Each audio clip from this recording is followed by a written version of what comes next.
Live from the Indianapolis Motor Speedway, this is Trackside Xtra from Trackside 6. Live from the Indianapolis Motor Speedway, getting set for Monday practice for the 99th running of the Indy 500. You're getting a look live at the number 20 of Ed Carpenter. They rebuilt that car in under 5 hours. Josh, if you pan right just a tick, there's Ed himself putting the helmet on, getting set to go. James Hinchcliffe getting set to go in his car as well. Drivers suiting up for what's scheduled to be a 3.5-hour practice session. Here's Ed, helmet on.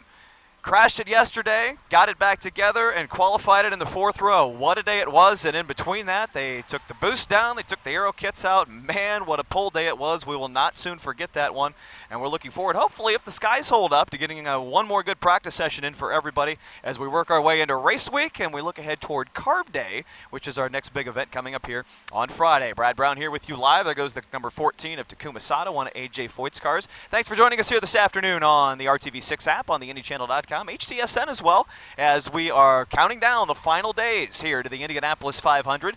Team's getting one more good shot today to get them out and get them on the track with the setups that they had to go with in qualifying. There goes Alex Tagliani's number 48 car. You get another shot of that again as you see some busy activity on the right of your screen there from Ed Carpenter's pit. Ed in, ready to go.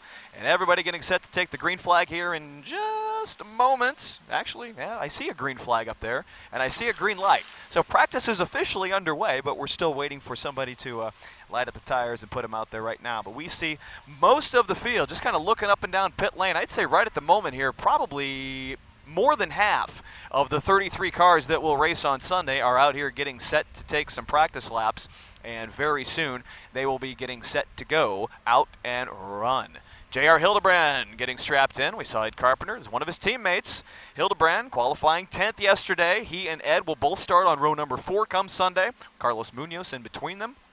Looking forward to seeing the two of them. Have been very strong contenders the last couple of years, and we'll see where it goes. Simone De Silvestro, there she is. She'll get set to go after qualifying 19th. She'll start on the inside of row number 7. She, of course, had a car on fire the second day of practice this week, but they got their backup back together, put it all in, and got themselves back in action as we just heard our first car drive by here. So we're getting set to see, you see him coming down pit lane right there, and getting set to go for another round of practice.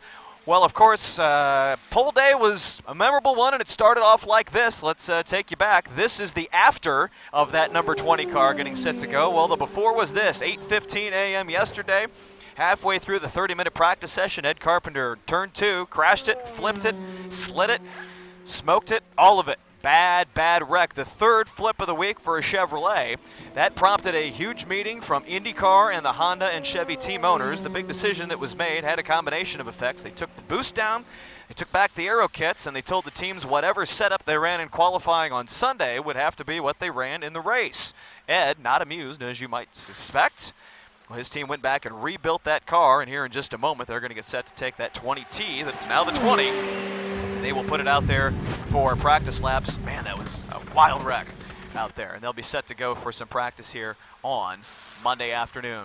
So we get a look at Brian Clausen out there on the course. He will have the honor of being that 33rd and final starter here on Sunday, as Clausen will be making his second start this time around for the Jonathan Birds team. KVSH Racing, the young man from Noblesville, has put up the most laps of practice this week, actually. Of course, this is a one-off ride for Clausen, trying to make his second go here at the Indianapolis 500, and he has turned, I believe, I'm going to take a look here at my list while Clausen's running. He had run the most laps up through the end of practice on Friday. And let's see, I'm looking for the 88 on my list there. There he is, 372. Well, he's in the top 5, just shy of 400 laps this week. So he's nearly run the Indy 1000 in the span of this week of practice, and he is the first one out to get a look at here this afternoon. 221.358 was his average as he gets set to go. Again, a look in your box there at Ed Carpenter's number 20. Putting the Firestones on that car. They're getting it filled up, getting ready to light it up, and we're going to get Carpenter with a go here in practice as well as teams get started. Here, 12:30 till 4 o'clock. They'll go 3.5 hours with this practice here this afternoon. And then the final session, of course, will be that last hour on Carb Day, 11 a.m. on Friday. Right now, the weather is looking not just good for Friday, but it is looking great on Friday. Speaking of the weather right now, little breeze blowing right down the front stretch, it looks like there. That windsock's kind of blowing right at us, just a bit of an angle down here as overcast skies, temperatures kind of in the low 70s out here at the Speedway right now, and a pretty good day for running. There is a chance of rain today, so we will see if that holds up. We had a chance of rain all day during pole day yesterday, but in that 2.5-hour window where all of the cars ran, we were able to keep the rain away, and we got all 33 cars in the field here, and the field was set. Let's start things off as we're getting set to see everybody go here. Let's kind of recap your front row again one time. That was kind of the story of the day, was that Scott Dixon won his second career pole here at the Indianapolis 500. Dixie was only 4th in the qualifying order of 33, and his average speed of 226.760 was enough to hold off some very strong contenders, including Will Power, Simon Pagenaud, the rest of the Penske's, all of the Andretti's, all the one-offs, all the names you could put in there. Dixie wins the pole. Will Power, Simon Pagenaud, by the way, second and third starting for them, that pair of Penske's, both career best starts here at the Indianapolis 500. And here's a look at Scott Dixon's qualifying run from yesterday. His first lap was over 227 miles an hour. If I remember right, it was the only 227 lap that was run during qualifying on Sunday. The interesting thing about that, in that early morning practice before it took those aero kits back and decided to reconfigure how these cars were going to be set up for the race, Dixie had a quick lap of 2:33.001. That actually came there. And if you go back to Saturday for his original qualifying run on our original pole day here, Dixon's first lap just before it started raining was 2:31 and change.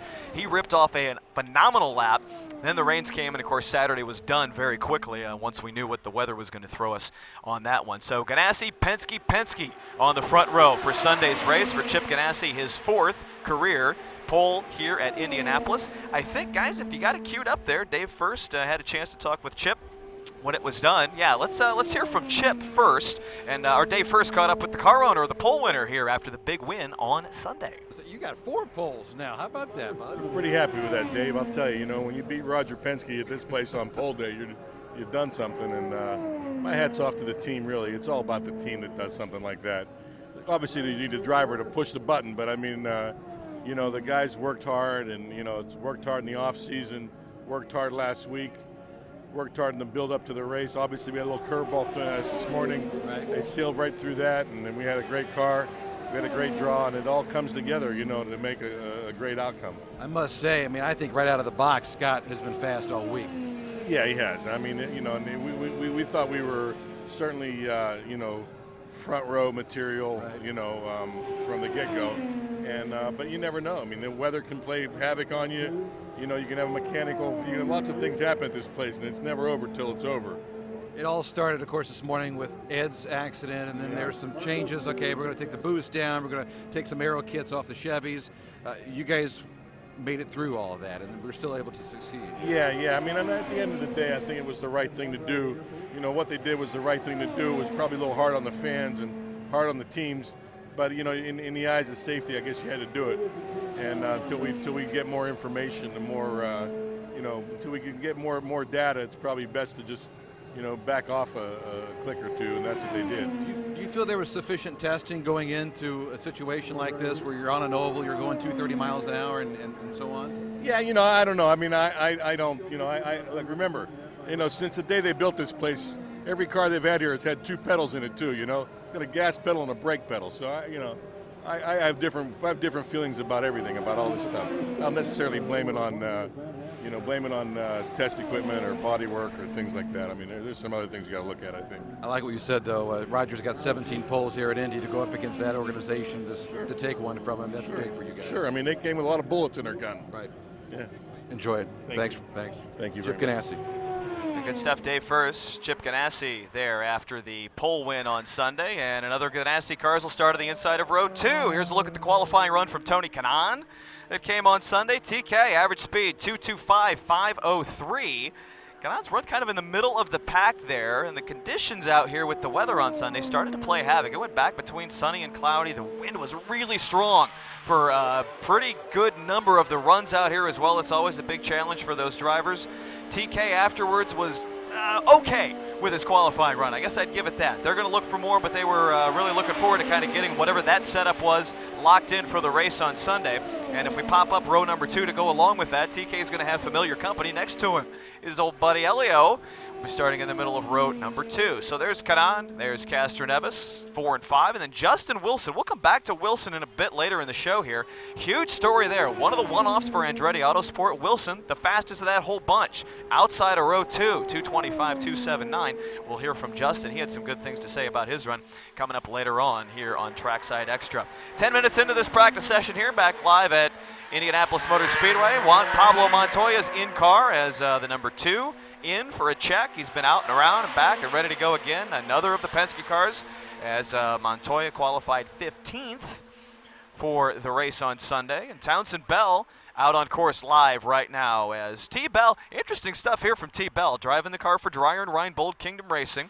That's Robert Graham, number 24. T. Bell had himself some top 10 speeds all week, was really strong. They got out, they had to re-trigger that setup for qualifying on Saturday, and then, for Sunday afternoon, and really just kind of lost all the mojo that they had during the course of the week. 2:23.447, 26th for Bell. He was really not happy with kind of how everything went down.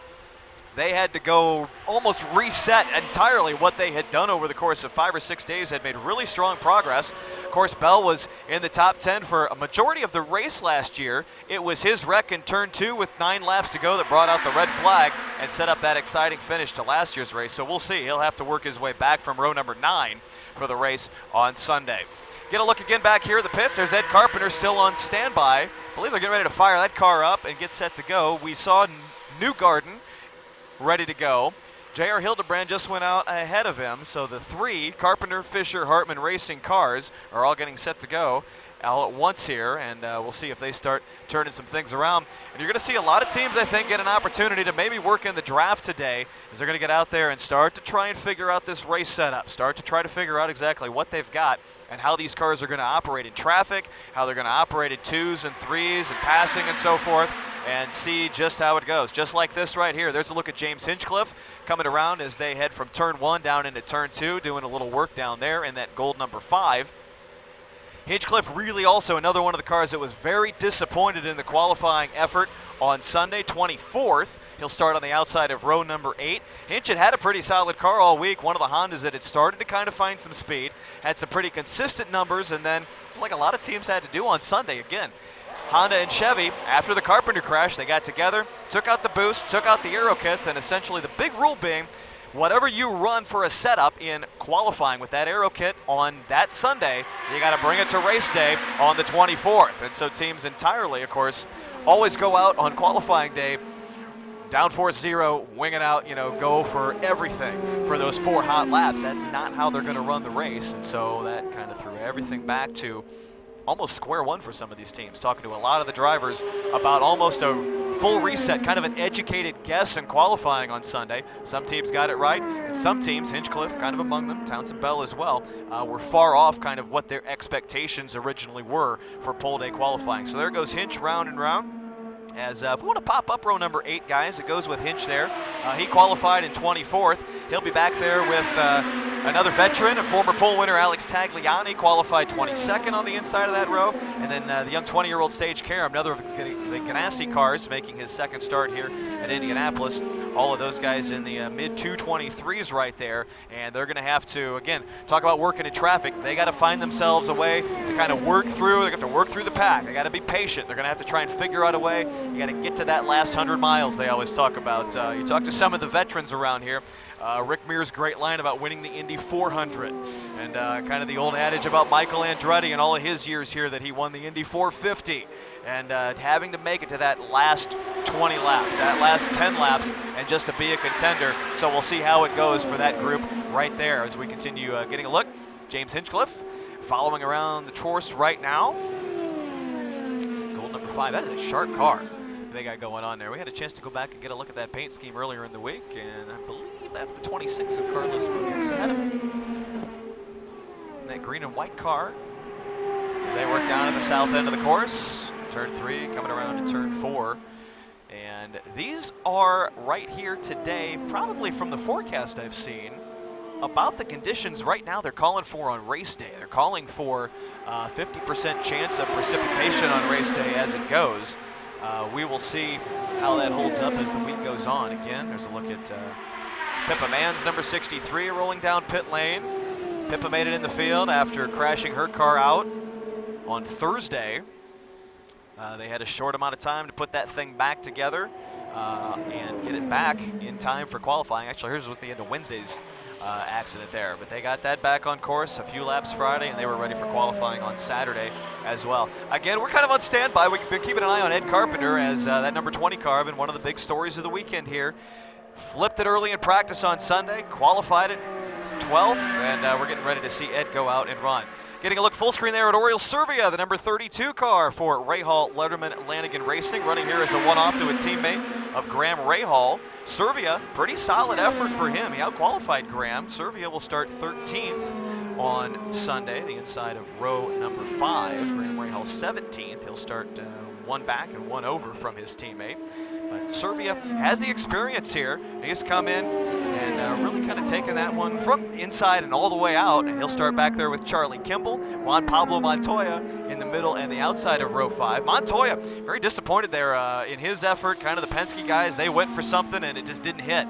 Montoya was later in the day too. The conditions might have gotten him, but Juan Pablo is going to have to come from the middle of the pack there if he expects to get his second win here at the Indianapolis 500. Now you can hear it. We got some multiple cars on track right now as we got some guys out there that are starting to get a little taste of the draft with this setup, starting to get a little taste of traffic as well. Going to look again at Serbia in the 32 right there, running in kind of a 3-car line right now, working his way down the backstretch.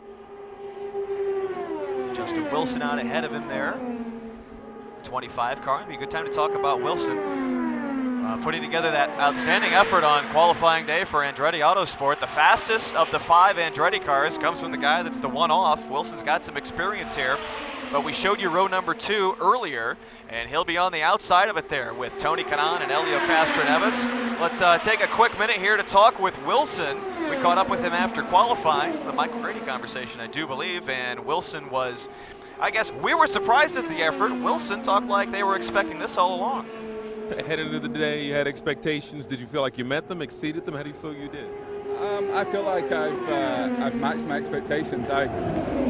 My car was very fast, but a little tricky to drive, so I didn't think I could do 4 laps flat. I wasn't sure if I could do 1 lap completely flat all the way around and hold that throttle wide open with the car moving around. So I was pleased when we got out there, and it's a little bit calmer when you're on your own and there's no other cars around you. And the Andretti Autosport car worked fantastic. Honda hit everything with the engine, so quite happy with how it's worked out. We'll see where we end up at the end of the day, but right now everything's good. A lot of anxiety having to play the waiting game? It's been a long day. You sat around waiting, and like when your car's a little bit on the loose side and you're waiting for that, it's it's got no nails left. It's you just want to get going and get it over with. Good stuff there from Justin Wilson after qualifying 6th yesterday. And here's a look in the box. They have fired the engine on that number 20 of Ed Carpenter as he's getting set to make his first go in what is officially called practice session number 9 here as we are on track day number 8 at the Indianapolis Motor Speedway. Yeah, we'll go full and get a look there as the Fuzzies Chevy looking good in green and gold. Getting one more look there. Are they putting another decal on that car? Yeah, all right. I don't know. They got something to put on, some stickers of some sort there, maybe some sensors of some sort, or somebody else just wrote the check. And it cleared on Monday morning as they add to it here. Always a good-looking car. We'll be looking forward to seeing Fuzzy back in the Carpenter garage on race day for the 3-car effort back there with Carpenter, Fisher, Hartman Racing. Again, another live look, Justin Wilson. As we continue here, we're live, Trackside Xtra, Monday afternoon at the Indianapolis Motor Speedway. Brad Brown here with you, HTSN, IndyChannel.com, RTV6 app. Good look at a 4-car pack working the backstretch right there as teams are getting a chance to put the new setups that they had to go for qualifying into use here in kind of a race mode.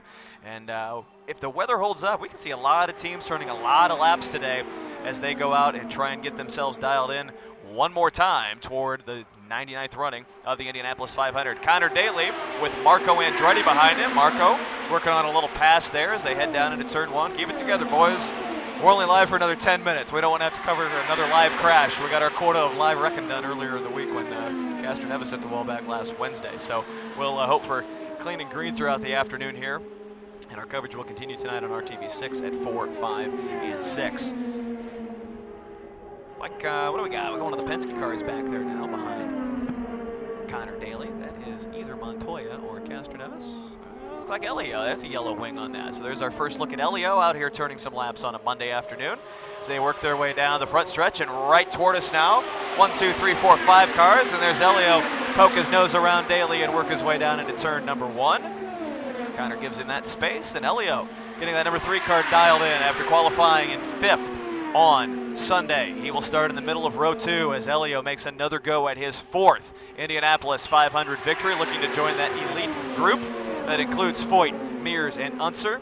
Elio had hoped to take his 5th pole on Sunday, but came up just a little bit short, and I remember we talked to Elio when it was done. In fact, you guys got it queued up. It was a really solid way of saying, how did it go for you, Elio? He did not work his way around the answers. He knew what it was, and he knew they wanted more. And here's Castroneves after his run for pole on Sunday.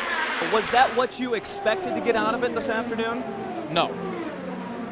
That's an easy answer. How difficult was it to get the setup though when you had to make all these adjustments?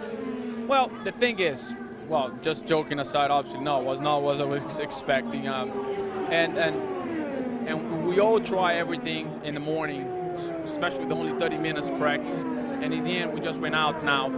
Why one car was a little bit better than the other, things like that. Maybe the conditions. We never know. You know, one of those things that.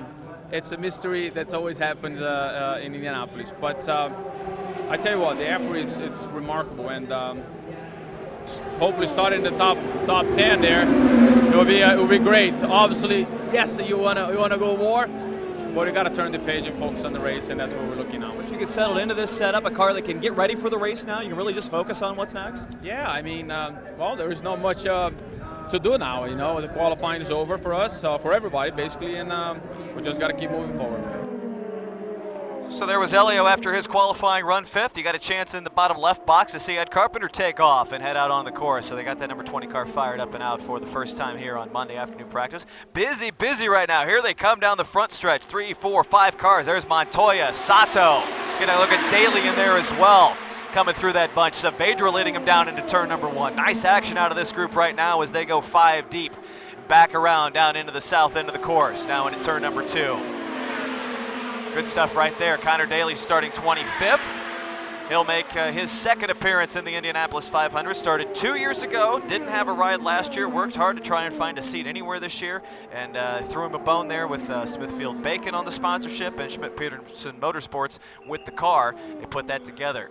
Bell, Montoya working around now. Coming out of turn 4 with Connor 3rd in line right there. Sato way back in that pack. They come back across start finish one more time, turning some good laps here on a Monday afternoon. Speeds right now, seeing some 219s, some 220s up there. Connor and for Montoya as well. So that's kind of more indicative of what we will see out of race setups with these guys as they start to put things together. See them now, working the draft, working traffic. You're going to see a lot of this over the course of the afternoon as we're just getting started here in this first 30 minutes of this 3.5-hour practice session. Back again, Montoya will start in row 5. There's a good look at that 24, Townsend Bell. Of course, carrying that very familiar number 24 that Jeff Gordon drives. Gordon will be here to drive the pace car on race day next Sunday. We're looking forward to seeing the 5-time Brickyard champion here in the saddle of that Corvette Z06 and leading the field to the green flag come race day Sunday. More from Montoya now as he works his way around. And we switch over to the backstretch now. Get a good look at Joseph Newgarden there as that Century 21 car getting out. Newgarden qualifying in 9th. He'll start on the outside of row number 3, leading his way around now. Coming out of turn number 4. Got one right behind him. Here comes that pair down the front stretch. That's his teammate J.R. Hildebrand. Carpenter Fisher Hartman Racing in that white number 6 behind him. Hildebrand will start right behind him in line. That's 9th and 10th on the starting grid with that pair. Both of those guys were pretty happy with their effort. Everybody kind of thought they had a little more, but given the situation and only one chance to do it, they were pretty happy with that. So they're going to take a little swap there, play a little follow the leader the other way. Hildebrand will go in front of Newgarden. They'll play it back around for turns 3 and 4, and another lap coming the other way right now. Hinchcliffe out ahead of Hildebrand. So some good stuff now. Again, we're seeing teammates work together. You get a little Honda-Chevy duo right now as Hildebrand takes the pass on Hinch, coming right across start-finish and back down into turn 1. So there'll be plenty of activity that goes on across the course of the afternoon here. You can keep an eye on some streaming practice action on the IndyChannel.com, and we will be back here on Carb Day Friday for a look at that last hour of practice from 11 to 12 o'clock. Always an exciting part of Carb Day as that gets started, followed up by the pit stop competition. They got big concerts here on Friday, Saturday as well, but expecting a big crowd out here for Carb Day coming up at the end of the week. Let's take a look. We got all these kids back here, Seth. We got to show these kids standing back here. They're from Greencastle. It's field trip day at the track. There's thousands, I mean literally thousands of kids out here right now. These kids are from Greencastle. They're out here right now enjoying a day at the track. I'm not sure they know what they're doing here all at once. It's a lot to absorb. About 45 minutes ago, they had the Borg Warner Trophy and the whole field of 33 drivers out here taking pictures. But right now, for some of these kids, most of these kids probably, the first time they've ever been at the track, and they are here with these cars zipping by at 225 miles an hour. That's not a bad way to spend a Monday if you're a second, third, fourth grader. Ton of kids out here, and there's a look at Victory Circle. And the destination, that's the goal, to be standing up there at the end of it all next Sunday and having your picture taken with the Borg Warner and the milk and all of it here with the wreath and Victory Lane celebration for one of these 33 drivers. And we're looking forward to seeing how the drama all unplays when they take the green flag just a few ticks after noon on Sunday here at the Indianapolis Motor Speedway. Winding down this first 30 minutes of practice here on a Monday afternoon. Some good action going on out there as, again, we get a look at James Hinchcliffe coming down the backstretch one more time in that gold number 5 Honda. Hinchcliffe will start on the outside of row number 8 as there's another look at Ed Carpenter back in, went out, turned a couple laps. They're going to turn some wrenches on that number 20. And again, there's a lot of figuring out for these teams today as they had to put not really a new setup, but a very different setup for qualifying on Sunday for a lot of them than what they had been running the 5 or 6 days before that. And now they have a limited amount of time to get that ready for race day next weekend. Plenty of action to continue here as the day goes on. Tuesday, Wednesday, for the most part, are days off here at the Speedway. They will have some activity going on at the museum. There's Joseph Newgard pulls into his pit on the box right there, the bottom right corner. Community Day, kind of the traditional Wednesday, big day at the track for folks to come out. You can buy a ticket to turn a lap on the track in your car. Always a fun time. The Indy Lights cars will be out here on Thursday for practice and qualifying for their race, which of course takes place as part of Carb Day on Friday afternoon. And that leads us into the big Friday, Saturday, Sunday of activities here. Carb Day 11 to 12, that final practice, pit stop, concert. Saturday, Legends Day here at the track as we're going to honor one of the all-time greats. Al Unser Sr., the great 4-time champion, will be the center of attention. By the way, the public drivers meeting starts at 10:30 on Saturday morning. Always a hugely attended event out here. It's been impressive over the last few years to see how the crowd has grown for that event. Chance to come out and see the field of 33 get their starters rings. The baby board from last year will get handed off to Ryan Hunter-Ray, and the champions ring, and a whole lot more. And then all of that leading into Sunday. Bright and early we'll be here. Breakfast at the Brickyard coverage starts on RTV6 at 5 a.m. We'll be out here all morning long with the activities going on as the sun comes up and the fans roll in. And then about 8 a.m. we kick it into high gear as the drivers start to roll into Gasoline Alley and the activity starts to roll out onto the front stretch with the marching bands and all of the pre-race activities that lead us right up here to the only place to see the race Sunday, May 24th, right on RTV6. Getting one more good look here in our final minutes of Trackside Extra on a Monday afternoon. Good practice going on right now. Joseph Newgarden's crew making some adjustments before they head back out. Get a look at a good 3-car pack coming out of turn number 4. A couple of those guys coming in as looks like Hinchcliffe, Newgarden had enough for this run. They're going to wind it down for now, bring it on back in and out, back and around. A lot of going on as 3 more hours of practice will continue here at the Indianapolis Motor Speedway. We'll see you back here for Carb Day on Friday for Trackside Extra. We hope you'll join us one more time online on the RTV6 app and on HTSN as well. I'm Brad Brown. Thanks for joining us here. Have a great Monday. Coverage continues with our Trackside 6 team at 4 and 5 and 6 on RTV6. We leave you with one more look at the Monday afternoon practice. Have a great afternoon. We'll see you later in the week as Trackside continues toward the Indy 500. Thank you for choosing RTV6 News, your home for the Indianapolis 500 and the only place to see the race.